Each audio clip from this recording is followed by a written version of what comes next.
हरि ओम सुप्रभातम्। इदानीं वयं शास्त्री प्रथमवर्षे साहित्यप्रथमपत्रे आचार्यविश्वनाथकृत साहित्यदर्पणस्य द्वितीयपरिच्छेदे लक्षणाशक्तेः भेदान् द्रक्ष्यामः। तत्र यथा पूर्वम् अस्माभिः पठितं मुख्यार्थबाधितद्युक्तो ययान्योर्थप्रतीयते रूढेः प्रयोजनाद् वासौ लक्षणाशक्तिरर्प्यत। एतदस्ति लक्षणाशक्तेः लक्षणम्। जहाँ पर मुख्यार्थ का बाध होता है और मुख्यार्थ बाध होने के पश्चात जो अन्य अर्थ का बोध होता है और वह लक्षणाशक्ति उसका बोध करवाती है, वहाँ पर तीन कारण बताए गए। जैसा मैंने उस दिन आपको बताया, ये तो मुख्यार्थ का बाध और मुख्यार्थ से संबंध, अन्य अर्थ जो वहाँ पर प्रतीत हो रहा है उसका मुख्यार्थ से संबंध होता है। और तीसरी शर्त वहाँ पर होती है रूढ़ि अथवा प्रयोजन में से कोई एक, रूढ़ प्रयोजनयोरन्यतरः, ये मैंने आपको बताया था। और रूढ़िमती लक्षणा और प्रयोजनवती लक्षणा के भेद जो है स्वरूप इन दोनों का, और इनके उदाहरण भी मैंने आपको इसके पहले वाले वीडियो में बताए थे। अभी हम लक्षणाशक्ति के भेदों को देखेंगे। तो सबसे पहले मैं आप लोगों को बता दूं कि लक्षणाशक्ति के जो भेद हैं उसके 80 प्रकार होते हैं। 80 प्रकारा लक्षणा इत्येवमुच्यते। अब 80 प्रकार कैसे होते हैं? तो सबसे पहले जब लक्षणा का लक्षण हमने देख लिया तो फिर सबसे पहला हम भेद करते हैं, वो है, या साहित्य दर्पण खोलेंगे और सबसे पहले देखेंगे उपादान लक्षणा। पहला भेद है उपादान लक्षणा और दूसरा है लक्षण लक्षणा। अब उपादान लक्षणा के भी दो भेद हो जाएंगे, रूढ़िमती उपादान लक्षणा और प्रयोजनमती उपादान लक्षणा। ऐसे ही लक्षण लक्षणा के भी दो भेद होंगे, रूढ़िमती लक्षण लक्षणा और प्रयोजनवती लक्षण लक्षणा। इसमें से जो रूढ़िमती उपादान लक्षणा है, इसका लक्षण, पहले तो हम उपादान लक्षणा का लक्षण देखेंगे कि मुख्यार्थस्य तराक्षेपो वाक्यार्थेन्वय सिद्धये स्यादात्मनोप्युपादानादेशोपादान लक्षणा। अब यहाँ पर आप श्लोक छठा वाला खोलेंगे द्वितीय परिच्छेद में साहित्य दर्पण में, तो लक्षण जो बताया है कि वाक्यार्थे मुख्यार्थस्य अन्वय सिद्धये, वाक्यार्थ में और मुख्य अर्थ के अन्वय की सिद्धि के लिए, अन्वय का अभिप्राय होता है संबंध, अन्वय का अर्थ वंश भी होता है और इस अन्वय का अर्थ संबंध भी होता है। जैसे हम किसी श्लोक की अन्वय व्याख्या करते हैं तो वहाँ पर पहले कर्ता, फिर कर्म, फिर क्रिया, इस प्रकार उनके संबंध के अनुसार उनको और स्थापित करते हैं, तो वह वहाँ पर अन्वय कहा जाता है। उसके बाद उसकी हम व्याख्या करते हैं। और एक अन्वय का अर्थ होता है वंश। जैसे हमारा कुल है, हमारा वंश है, पहले हमारे पितामह, हमारे दादाजी, फिर पिताजी, फिर बेटा, फिर उनका बेटा। तो इस प्रकार से पूरा जो ये अन्वय यानी संबंध है, दादा, बेटा, फिर पोता, तो उसे भी अन्वय कहा जाता है। और यहाँ पर काव्य में अन्वय का अर्थ ये संबंध होता है और वहाँ भी संबंध ही है। तो मुख्यार्थस्य अन्वय सिद्धये, मुख्यार्थ के संबंध को सिद्ध करने के लिए, उसे युक्त युक्त बताने के लिए वाक्यार्थ में इतराक्षेप, इतरस्य अर्थात अन्यस्य, अन्य अर्थ का आक्षेप किया जाता है, अन्य अर्थ का ग्रहण किया जाता है। तो अब ये तो अन्य अर्थ का ग्रहण किया, और आत्मनोप्युपादानात्, आत्मनः अपि उपादानात्, अब उसका जो स्वयं का अर्थ है उसका भी उपादान, स्वयं का अर्थ नहीं, मुख्यार्थ। तो मुख्यार्थ का अभिधा के द्वारा बताया गया जो अर्थ है उसे मुख्यार्थ कहते हैं। तो आत्मनः अपि अर्थात मुख्यार्थस्यापि, उस मुख्यार्थ का भी उपादान, उपादान का अर्थ होता है ग्रहण करना, ग्रहण। तो आत्मनः अपि उपादानात्, स्वयं का मुख्यार्थ का भी ग्रहण करने से एषा उपादान लक्षणा स्यात्, यह उपादान लक्षणा होती है। अब इसमें हम रूढ़िमती उपादान लक्षणा और प्रयोजनमती उपादान लक्षणा, इसके उदाहरण देखते हैं। जैसे रूढ़िमती उपादान लक्षणा का उदाहरण है श्वेतो धावति। अब श्वेतो धावति, श्वेत एक गुण है, श्वेत क्या है, एक वर्ण है, रंग है, और धावत अर्थात दौड़ता है। अब सफ़ेद दौड़ता है तो कैसे ये युक्त प्रतीत नहीं होता। सफ़ेद अपने आप में कैसे दौड़ सकता है? तो इसका अर्थ करेंगे श्वेत गुणवान अश्वो धावति। तो यहाँ पर श्वेत का भी ग्रहण करेंगे और अश्व का भी अलग से यहाँ पर और आक्षेप कर लेंगे, है ना। इतर से आक्षेप, अन्य का आक्षेप किया जाता है, और स्वयं का श्वेत का भी, यानी सफ़ेद गुण जो है, सफ़ेद घोड़ा दौड़ रहा है, इसका ये अर्थ निकलेगा श्वेतो धावति। तो ये रूढ़िमती उपादान लक्षणा का उदाहरण हुआ। ऐसे ही प्रयोजनमती उपादान लक्षणा का उदाहरण है कुंताः प्रविशन्ति। कुंत का अर्थ होता है भाला, और प्रथमा के बहुवचन में कुंताः, जैसे रामः रामो रामाः, रामाः इति प्रथमा बहुवचने स्वरूपम। तो कुंताः अर्थात भाले प्रविशन्ति, प्रवेश कर रहे हैं।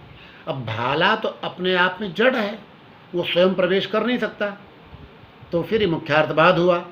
तो यहाँ पर कुंतधारी पुरुषाः प्रविशन्ति, यानी भाला धारण करने वाले पुरुष प्रवेश कर रहे हैं, ये इसका अर्थ निकलेगा। तो उस कुंतधारी पुरुष का यहाँ पर आक्षेप किया जाएगा, और कुंत का स्वयं का विग्रहण है। यहाँ पर प्रयोजन क्या है कि कुंतादीनाम अति गहनत्वम प्रयोजनम। भाले, यहाँ पर इतने अधिक, इतनी भीड़ है कि ऊपर भाले ही भाले दिखाई पड़ रहे हैं। तो कुंतादीनाम अति गहनत्वम, अत्यधिक मात्रा में उनका दिखाई पड़ना, इसको बताना ये प्रयोजन है। तो ये तुम्हारा हो गया उपादान लक्षणा के दो भेद। तो पहला है रूढ़िमती उपादान लक्षणा, जिसका उदाहरण है श्वेतो धावति, और दूसरा है प्रयोजनमती उपादान लक्षणा, जिसका उदाहरण है कुंताः प्रविशन्ति। ये दोनों आप पुस्तक में देखेंगे और इसको समझेंगे। तो यहाँ पर मुख्यार्थ का स्वयं का भी उपादान अर्थात ग्रहण करने से इसे उपादान लक्षणा कहा जाता है। लक्षण लक्षणा में क्या होता है कि लक्षण लक्षणा में जो मुख्यार्थ है वो दूसरे को केवल बताने के लिए प्रयोग किया जाता है। मुख्यार्थ का स्वयं का वहां पर ग्रहण नहीं किया जाता, इसलिए उसे कहते हैं लक्षण लक्षणा। इस उपादान लक्षणा को एक और नाम दिया जाता है, वह नाम है अजहत स्वार्था। आ माने नहीं, जहत माने त्याग किया गया है, स्वार्थ स्वयं का अर्थ जहाँ पर यह है अजहत स्वार्था। उपादान लक्षणा का दूसरा नाम है अजहत स्वार्था। ये आप लोग ध्यान करेंगे, इसको ध्यान में रखेंगे कि उपादान लक्षणा को अजहत स्वार्था भी कहा जाता है, और लक्षण लक्षणा को जहत स्वार्था कहा जाता है, जहाँ पर स्वयं के अर्थ का त्याग कर दिया जाता है। तो अब हम देखते हैं लक्षण लक्षणा। हालांकि पूरे भेद यहाँ पर अब आज पूरे नहीं हो पाएंगे, जितने पूरे होते हैं पूरे करता हूँ। तो दूसरा भेद कौन सा हुआ? लक्षण लक्षणा। इसका लक्षण देखिए, 7वां श्लोक है द्वितीय परिच्छेद का। अर्पणम स्वस्य वाक्यार्थे परस्यान्वय सिद्धये उपलक्षण हेतुत्वादेशा लक्षण लक्षणा। वाक्यार्थे स्वस्य अन्वय सिद्धये, वाक्य क्या है, वाक्यार्थ में स्वयं के अन्वय यानी संबंध की सिद्धि के लिए, है ना। नहीं यहाँ पर और देखिए क्या करते हैं, परस्य अन्वय सिद्धये, दूसरे के अर्थ संबंध की सिद्धि के लिए, और स्वस्य अर्पणम, स्वयं का अर्थात मुख्यार्थ का अर्पण किया जाता है, त्याग कर दिया जाता है। तो इसलिए इसको कहते हैं लक्षण लक्षणा, क्योंकि यह दूसरे का उपलक्षण बन करके आती है, दूसरे की केवल सहायता करने के लिए आती है, इसलिए इसका नाम है लक्षण लक्षणा। उपलक्षण हेतु तो अपने से दूसरी पंक्ति में क्या है, उपलक्षण हेतुत्वात् ऐसा लक्षण लक्षणा। अब इसके दो भेद होंगे, रूढ़ि और प्रयोजन, रूढ़िमती लक्षण लक्षणा और प्रयोजनमती लक्षण लक्षणा। रूढ़िमती लक्षण लक्षणा का उदाहरण है कलिंगा साहसिका, जो आपने पढ़ा था। तो यहाँ पर कलिंगा साहसिका में कलिंग एक देश है, एक स्थान है, और साहसिका साहसी है, कलिंग साहसी है।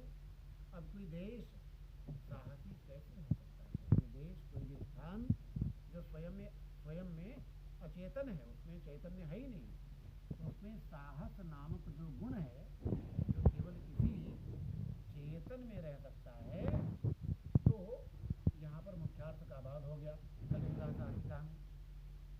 और यहाँ पर कलिंग शब्द अपने आप को कलिंग देशवासी पुरुष के लिए समर्पित कर देता है। तो ये हो गई लक्षण लक्षणा। और ये रूढ़िमती है, ये हम पहले आपको बता चुके हैं। और इसी में प्रयोजनवती लक्षण लक्षणा का उदाहरण है ये गंगायाम घोषः, जो आपने पहले पढ़ा था। गंगायाम घोषः में जो गंगा शब्द का अर्थ है वो क्या है, प्रवाह रूप अर्थ। वो अपने आप को तट के लिए समर्पित कर देता है, स्वयं का त्याग कर देता है। तो और यहाँ प्रयोजन क्या है, आपको मैंने पहले बताया था पहले वाले वीडियो में। यहाँ प्रयोजन है कि शीतत्व और पावनत्व के अतिशय का बोध कराना। गंगा के जल की शीतलता और उसकी पवित्रता वो अधिक मात्रा में मिले, इसलिए गंगायाम घोषः इस प्रकार का वाक्य बोला गया, इस प्रकार के वाक्य का प्रयोग किया गया। लेकिन यहाँ पर गंगा जो शब्द है ये तट के लिए अपने आप को समर्पित कर देता है। अब इसको हम यही पूरा करेंगे, लेकिन प्रयोजनमती लक्षण लक्षणा का एक उदाहरण और है जो आपको समझ लेना चाहिए। ये उदाहरण देखिए, उपकृतम बहुतत्र किमुच्यते सुजनता प्रथिता भवता परम विदध दीदृशमेव सदा सखे सुखितमा स्वतः शरदाम शतम। यहाँ पर दो मित्र हैं, जिसमें एक मित्र दूसरे मित्र का अपकार करता है, उसका जो है अपकार करता है, उसकी भलाई नहीं करता है। लेकिन उस अपकार करने वाले मित्र से दूसरा मित्र कहता है कि उपकृतम बहुतत्र किमुच्यते, कि तुमने बहुत बड़ा उपकार किया है। इसमें कहने क्या है, किया है अपकार, लेकिन कह रहा है कि तुमने मेरा बहुत बड़ा उपकार किया है, उल्टा कह रहा है। तो अपकृतम का अर्थ क्या निकलेगा, उपकृतम नहीं, उपकृतम का अर्थ निकलेगा अपकृतम, उल्टा कर लीजिए। और आगे कहते हैं स्वजनता प्रथिता भवता परम, कि आपने अत्यधिक सज्जनता का परिचय दिया है। तो यहाँ स्वजनता का उल्टा हो जाएगा दुर्जनता।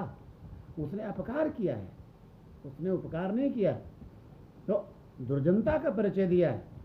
और विदत दीदृशम एवं सदा सखे, हे सखे सदा ईदृशम एवं विदधत, हमेशा ऐसे ही रहते हुए सुखित मां स्वतः शरदाम शतम, शरदाम शतम अर्थात वर्षाणाम शतम, 100 वर्षों तक, एवमेव सुखितम आस्व सुखी रहो। कहना चाहता है कि दुखी रहो, लेकिन कह रहा है सुखी रहो। इसका बिल्कुल विपरीत अर्थ यहाँ पर लक्षणा से प्रकट होगा, वह है दुखितम आस्व। चूंकि तुमने मेरा अत्यधिक अपकार किया है, विश्वासघात किया है, इसलिए सैकड़ों वर्षों तक और तुम दुखी रहो। तो यहाँ पर भी जो उपकृतम इत्यादि पद हैं, ये अपने अर्थ का त्याग करके अपकृतम के लिए अपने आप को समर्पित कर रहे हैं। तो ये लक्षण लक्षणा के भी दो भेद हो गए। कौन कौन से, रूढ़िमती लक्षण लक्षणा और प्रयोजनवती लक्षण लक्षणा। तो रूढ़िमती लक्षण का उदाहरण है कलिंगः साहसिकः, और प्रयोजनमती लक्षण का उदाहरण है गंगायाम घोषः। किंतु प्रयोजनमती लक्षणा का एक अन्य उदाहरण जो यहाँ पर दिया है वो प्रकृतम भूतत्र के मुच्यते, ये भी एक उदाहरण है। और यहाँ पर प्रयोजन क्या है? अपकारातिशय बोधनम प्रयोजनम। अपकार की इतनी अधिकता है, इतना अधिक सताया है, इतनी अधिक बुराई की है कि उसका अप्रकृतम कहने से उसे पूरा नहीं कह सकते। तो उपकृतम कह करके इसे कहते हैं विपरीत लक्षणा। क्या कहते हैं? इसे कहते हैं विपरीत लक्षणा। तो इसको आप लोग ध्यान करेंगे, ठीक है, और बाकी आगे पढ़ेंगे।